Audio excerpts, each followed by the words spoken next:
Maing buntag mga kalangas. Karon amo na po masabutan nga kami na po mga unog bihon. Among nasabutan diri sa balay ni Inday Juan. Mauna ni siya ano na siya, start na siya gisa. Na carrots, cabbage, o syempre na ay take video. Ingon sila among grupo sige ragkaon. Wagid sila nasayop. Pero lasla ka ba mo kanta pod og syempre naapoy mga bonding time bisag unsa na lang among himuon. Importante busog. Napagid og sige siya gisa. Yummy kay ni siya muluto si Inday Juan. Naana yang ginisa, porting pagka nindot makatilaw ka ana, dito ka malimot sa imo, makalimot ka sa pangalan. Muna na nitayor na ko kay para feeling ko na ako'y galuto. Pero nag-ukay ra di ay. Pero gibutang na ko dira nga ako ang kusog ng ako ang love para nindot ko ba.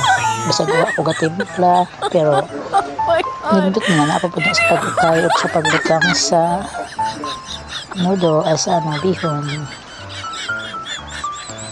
Siya magbutang og bihon, hinay kaayo. Pasensya na, expert lang tagabutang. Na bugat kayo, sorry jud. Gaba na lang jud in tawon. Naghalos in tawon pag-ukay. Sige pa, ukay pa. Nabugatan ng taon og-ukay anang pagkabutang ng mga kalangas. Pasensya na gyud.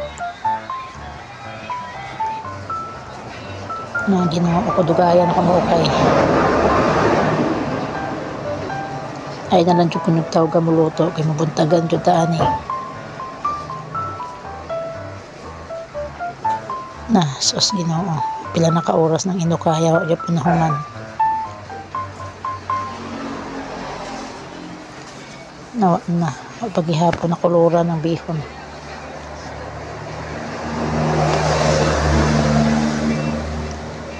Kamo na lang gyud mo pasensya mga kalangas ha.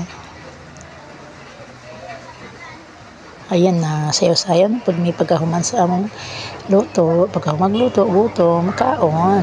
Ganun talaga ang life. Ang magubtas, magniwan. Sorry na lang. Muna na ang mga bonding time before may ngamuyo or after may